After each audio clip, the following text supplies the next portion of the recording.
Back in the workshop with part 3 of the King saxophone restoration. Welcome to Hack-A-Week.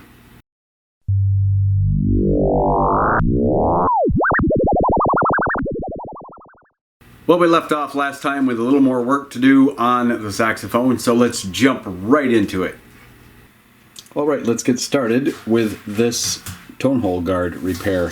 There is a little pad right here that I need to duplicate. I'm going to unsolder this from the body, trace this out onto this piece of nickel silver. There's no silver in this, it's just nickel and copper alloy, and relatively inexpensive, and the proper thickness. I do have some silver around here from jewelry work, but it's too thick. Actually not that necessary. I think this will work just fine. And I have to salvage some round stock from this old saxophone over here. This is an old York and Sons tenor. This is alto, excuse me. This is the one that kind of started everything. Someone gave me this last year, and I kind of got interested in saxophones, and then I bought the whole thing, and etc., etc. It's gone on from there. But these pieces right here will work to use, is sacrificially use for making a new tone hole guard. And I think I have some in this bottom drawer. Excuse the noise. I think I had a piece down here. Yeah, I do. I've got a piece right there that I think is, yeah, that's hollow.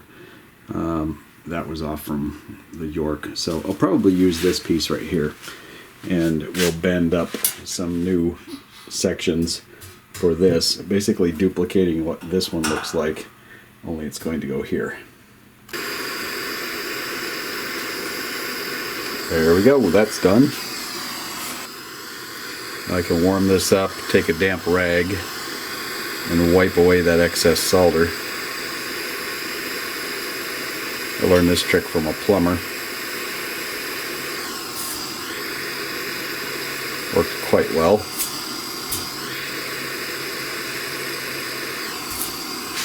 We'll do the same thing on these other spots as well. Okay, old guard removed and the pad removed. There is a dent right there that needs to be taken out. There's also one over on this side that needs to be taken out, which tells me that this probably got hit like that, and that's probably what broke the junction between the support that went this way and the one going across. So I'm going to see if I can pull those dents out the same way I did on the other tone hole here with the C-clamp. This one, I'm going to see if I can just do it with the C-clamp only without any kind of a wood buck in there. Might be able to just push that dent out gently. Let's see what I can do here. I'm just going to go a tiny bit and back off, because if I go too much with that flat foot here, I'm going to flatten the outside. Yeah, that's not going to come out. I'm going to have to make a little piece that goes in there that's contoured to that. Got my carpenter's contour gauge here. I'm going to see if I can get a sample of that cross section just by pushing this in there.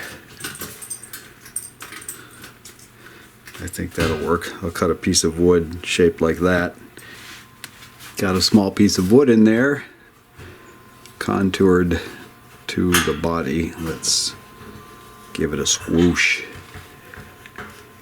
and see what it does. Just gonna go a little at a time. Looks like it pulled it out a little.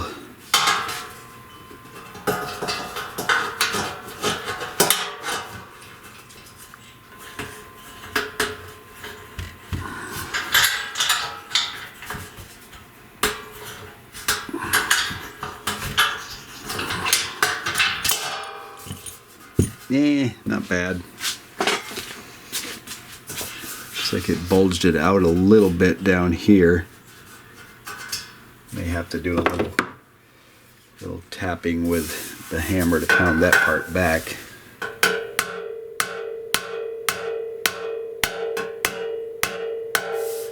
A little bit of metal work.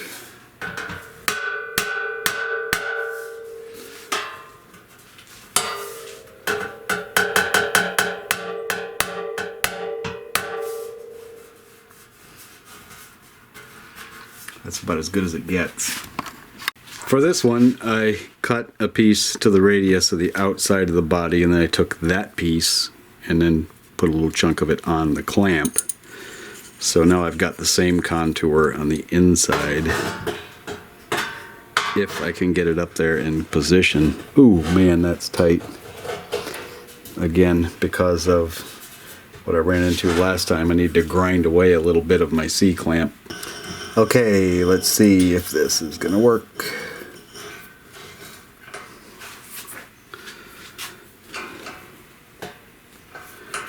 Looks like it's in the right spot. Squish. Oh yeah, that just moved right back into place nicely.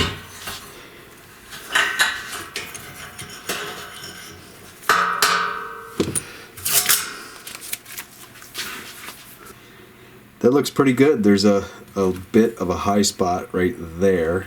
I can tap that in with the hammer, but that looks good to go. Before I do the work on the guard, I need to get the tone hole level. You can see a little bit of light leaking out right there. See that little sliver of light? We need to make that go away. This has sandpaper on one side, so I'm just going to work on sanding it flat until that is all nice and even and there's no light leak. Looks like I got it after quite a bit of filing. Now we can go ahead and build a tone hole guard. All right, working from this, I have put together this. This is the piece that will go across here. Of course, I need to cut some new pads, this part, that will go on there. And I've got those over here in the vise. I'm going to cut that with my jeweler's saw.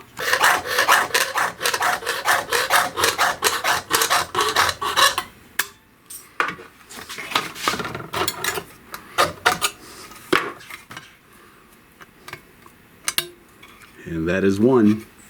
I've got this jigged up now with a third hand tool on my soldering block.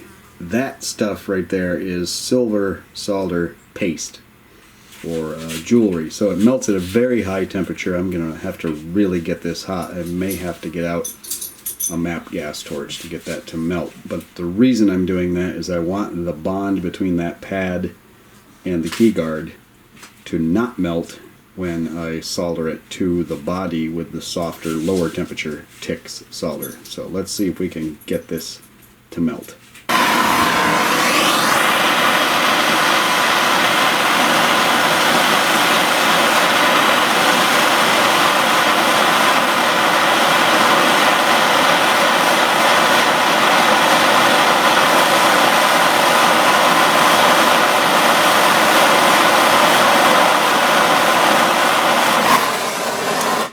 And there it went.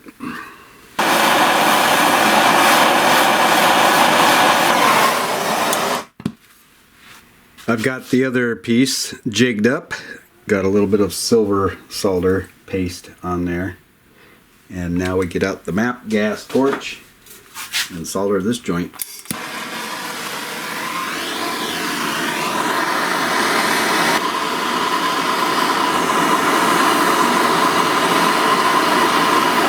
Okay. Whew.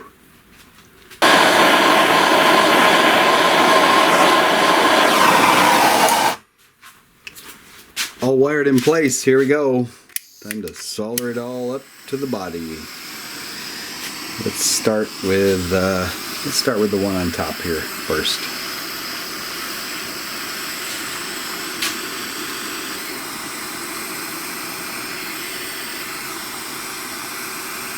I'm using the Tix solder here. It takes care of that one. I'm going to try a little bit of the rosin core solder here, just to get a little bit more underneath there. And get a little more cleaning going on at the same time.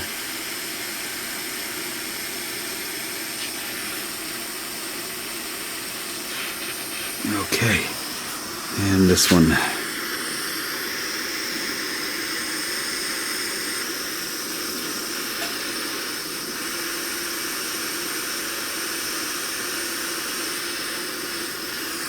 That's better. Done. There it is, done. Came out nice. That should hold up really well because I've got the silver solder between the pad, also known as an escutcheon plate, and the brace, and then the soft solder between there and the body. And that's pretty close to original, as original as I can get it anyway. I didn't have a picture to look at, but I did have this one side to copy and just duplicate it. Next up is check all the key cups for flatness. You can see this one has a little bit of a gap right there. It's a simple matter of just putting them on this bench vise, giving them a little tap along that edge with a mallet, rawhide mallet.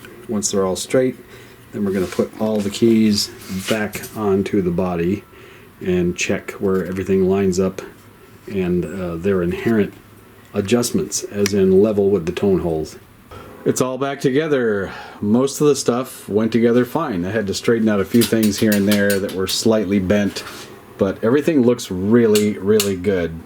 Straightened out a couple of key cup levers that were slightly bent. Checked the inherent adjustment on all of them, which is basically this. When you push this down, the key cup should be parallel with the tone hole, and they are. They look really well aligned. There was maybe one or two that I had to line up. So overall, got really lucky. Things weren't too bent up. Mostly just hinge rods and the long pieces on the back here. Some of these are really, really long. Just had to make sure they were all nice and straight. A lot of it got bent from just handling, people squeezing on these over the years, picking the instrument up and grabbing it by the, you know, the whole key assembly. That'll do it every time. So, guess what? It all comes back apart now, and I level the tone holes. Why didn't I do that first? Well, just in case I had to do any tweaking or bending on the body, I didn't want to have the tone holes all flat and then try to realign things, which would distort the tone holes. So now I've got to take it all back apart, which doesn't take very long, and we'll get to leveling out tone holes. Before I take this apart, I want to show you where the cork is going to go on keys before I put them back on. There's feet right here on these. They're all over the place. There's places where it hits against the body, and anywhere where there's a foot like that, there's going to have to be a piece of cork on it. Otherwise it makes noise like it does now. It's all noisy. So there's one there. There's another one right here. There's another one here. They're all over. And there's also places like right in there. You can see right in there where that little lever comes up and hits that one. See how they all kind of bump into each other. Anywhere where that happens, there has to be some cork, some regulating cork, and it will time the keys to do their things properly. Before I level the tone holes, I'm going to do a quick check on any leaks on the tone holes. Lighter fluid, which is basically naphtha. If you pour a little around the outside, if you have a leak, if it's not soldered on properly, this applies to soldered on tone holes, not raised tone holes. This has soldered on tone holes. It will wick through to the inside. If there is a crack or a joint that's not properly soldered, you'll see it show up on the inside. It'll be really obvious, and so far so good. I've been checking this. All I do is just basically put a little drop on the tone hole on the outside, and it runs around here too. And if it's gonna show up as a leak, it'll just, capillary action will pull it through the crack and it'll show up. And so far so good. Everything looks pretty good on that. These tone holes, just looking at them, I don't think there's any issues, but I wanted to check that just to be sure. So tone hole leveling, what I'm doing is putting a light inside the horn, and I'm looking for places where light is leaking out. You can probably see right there along that little slit, there is a little bit of light leaking out. If I shadow it, it's kind of bright in here right now, but you'll see that light. So I need to sand this tone hole flat until that light goes away, basically.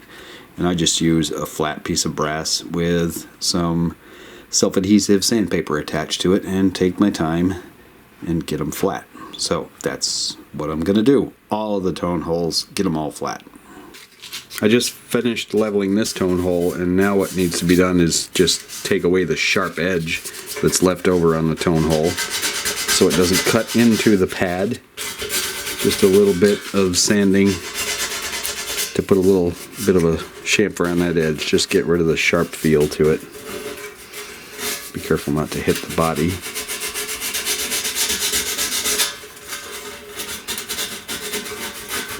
There's a little more to tone hole leveling than just sanding everything down, because sometimes they're really warped. And remember, this was bent in a curve, kind of like this. And because of that, the tone holes collapsed inwards on this part, and they got high on this part. I can show you that if I cover this up. You'll see that little slit of light that shows up right there where I'm pointing with the screwdriver. And if I rock this back and forth, my piece of flat brass, you can see what's going on. It's low right there. Well, I've 3D printed these things. They're called tone hole lifters, and it just fits in the tone hole half the diameter of it. And if you put it in there like this, you've got a fulcrum that you can then use a suitable lever. This is just a screwdriver. And if I pry down on this, I'm going to lift up this section of the tone hole right here. I'm going to pry on it right now, and you'll see this portion flex just a little bit. You're going to go just a little bit at a time. You don't want to go too much. It's really easy to move. It doesn't take very much at all. And I've already lifted it up considerably. And I need to lift it now more in this area right here. Now the ones between the bell and the body get a little tricky because you can't always get a lever in there easily in the position you want. But if you play around with these a little, you'll find that you can get it in the place you want and do a little bit of prying.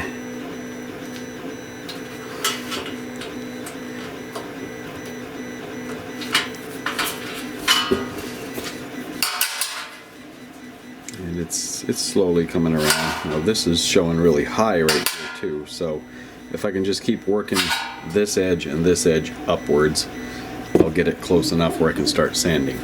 After a bit of leveraging, I've got this reasonably close now. You can see just how much I can do with just the tone hole leveler and a pry bar. So now I can start sanding / filing on this and getting it totally flat. All the tone hole chimneys are sanded flat, and we are ready to start doing the repad.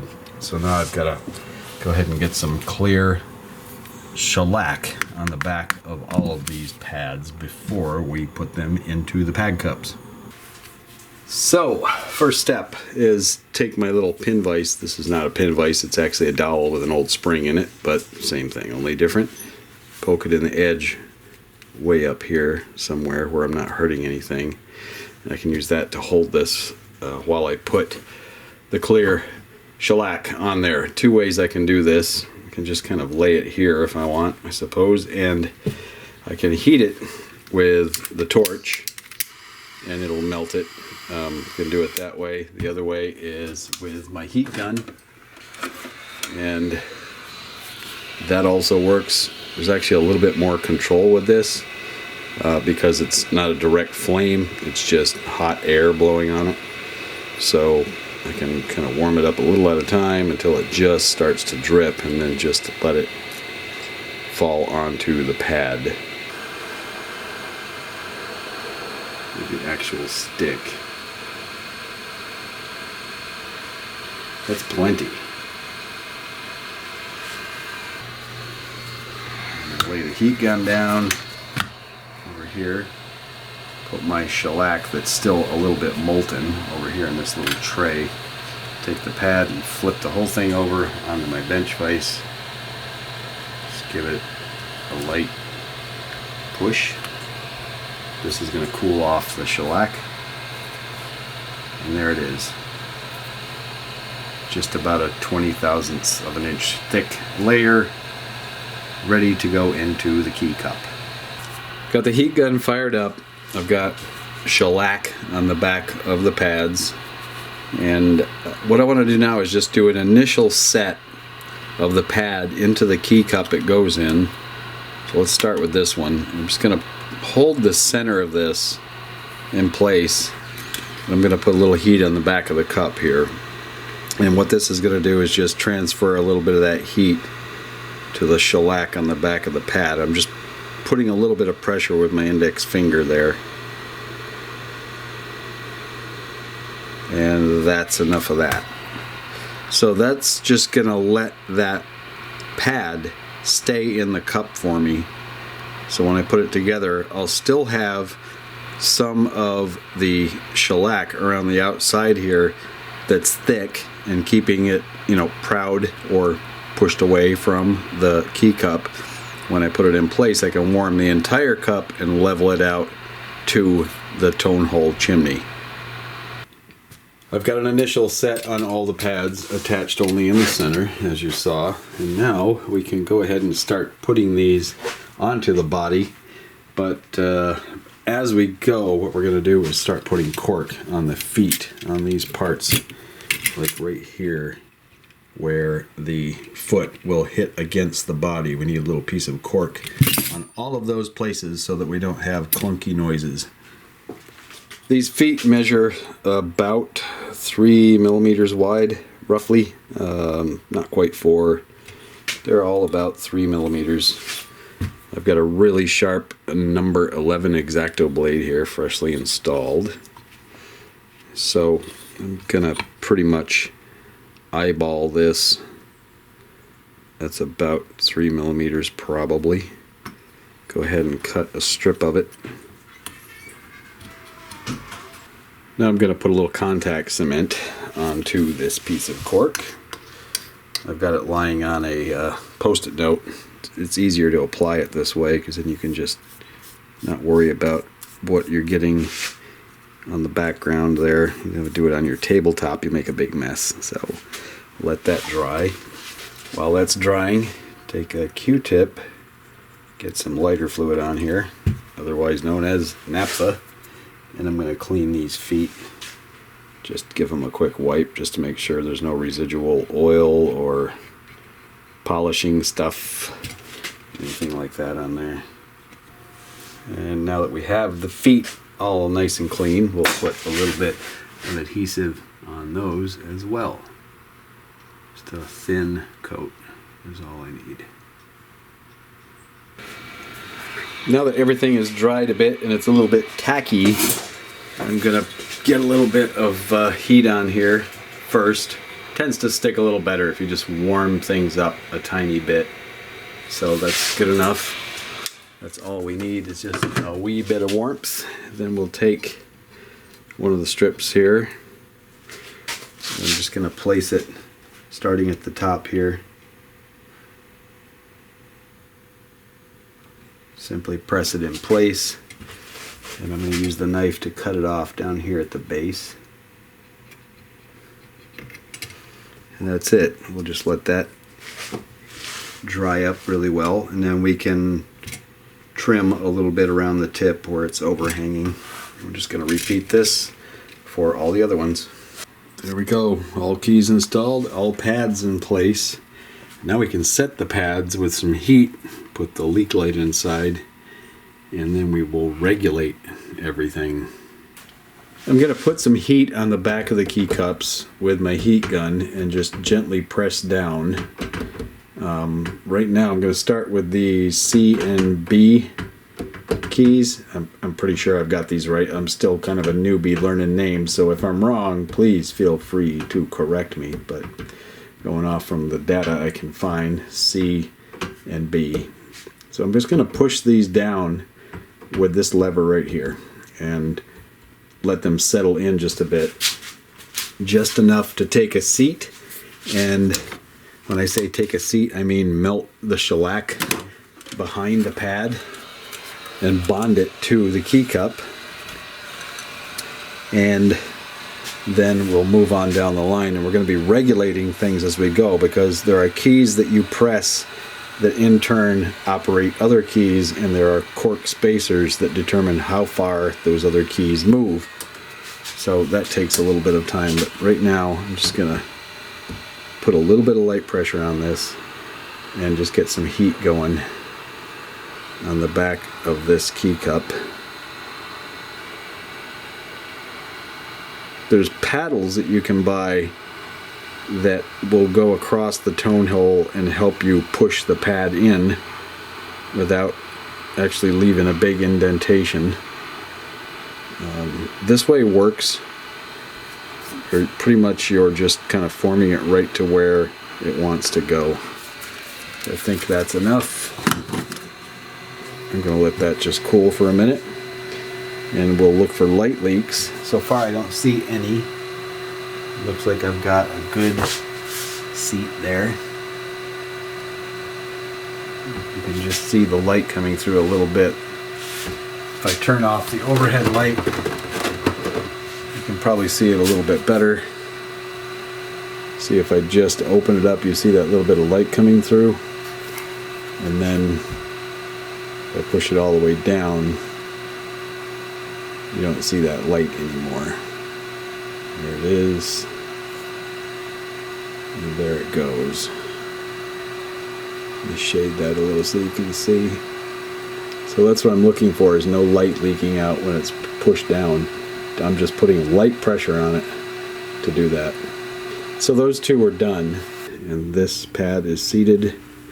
This one is as well. They both seat nicely with just a nice minimum amount of pressure.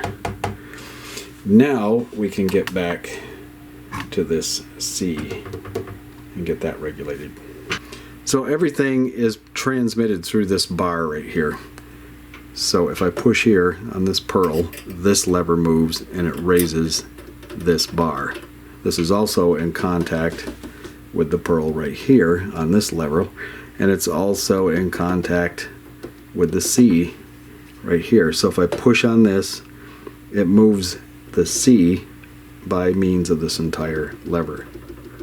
Why isn't it moving it far enough? Well, because underneath here on this lever is a little piece of cork that needs to be just a bit thicker. Let me get you a better view of that. So the cork goes right there on that part of the lever. You can see how I can create some space right there. What I need to do is take up that space with that amount of thickness of cork glued to this face of this lever. Okay, that takes care of these four.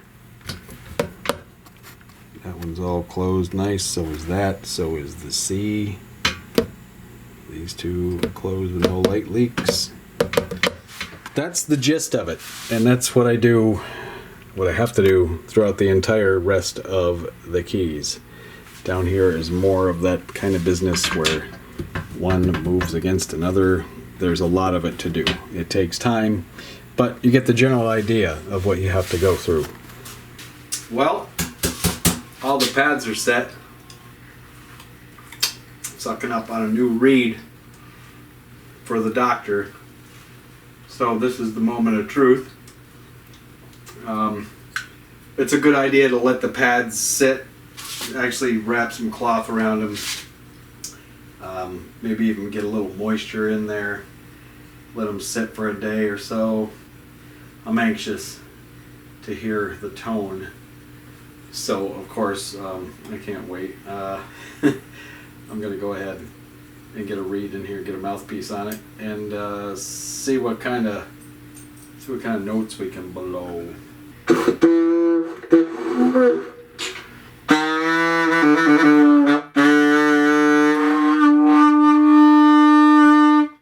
That's the octave key.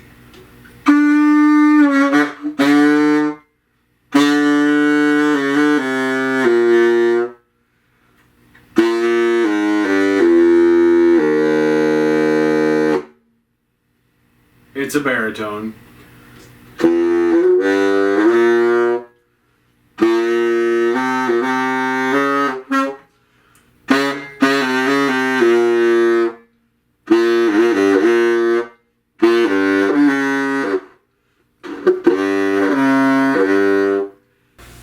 So something I noticed there when I was playing, I was having a hard time getting good clean notes without blowing really hard, which usually means there's a leak someplace. So I decided to take another look at everything with the leak light, and I saw a couple of little issues that I had to make some adjustments on, but mostly it had to do with these octave keys right here.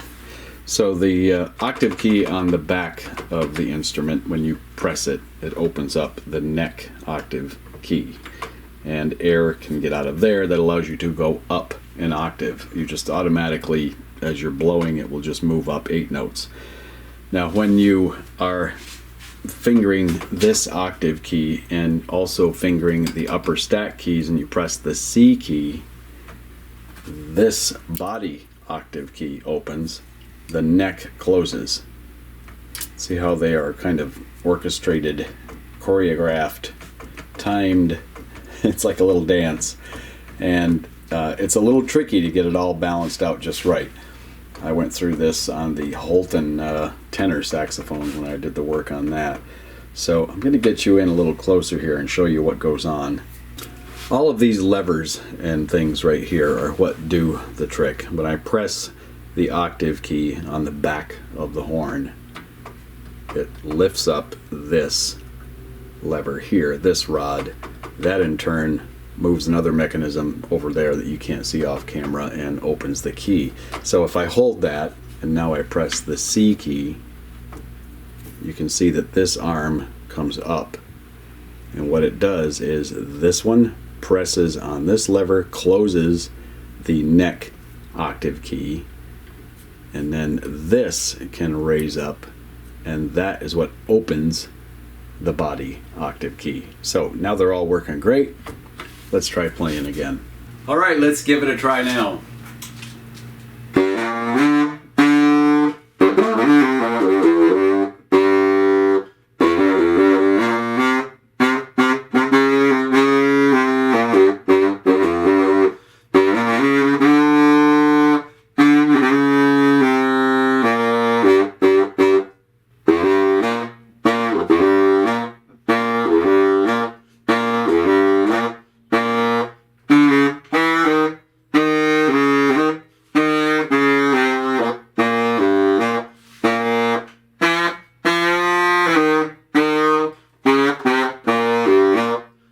Not too bad.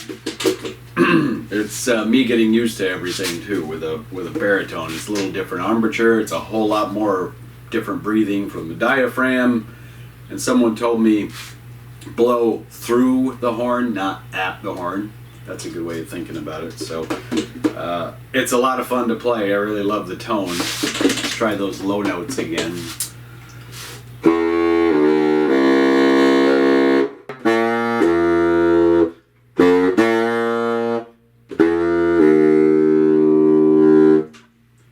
This is a great playing horn. Very rewarding to have it all working okay after some adjustments, and learn some more along the way on this one, like I always do. I think I did Dr. Sax proud. I'd like to think so. I sure wish he was around to show it to, but anyway, thanks Dr. Sax and to his daughter Leah for selling me this beautiful horn. I'm glad I could restore it and add it to my collection. I guess that's about it for this one. We've got more to come though, so be sure to check out the upcoming videos on more saxophone restorations. Thanks for watching. Don't forget to like, share, and subscribe. And until next time,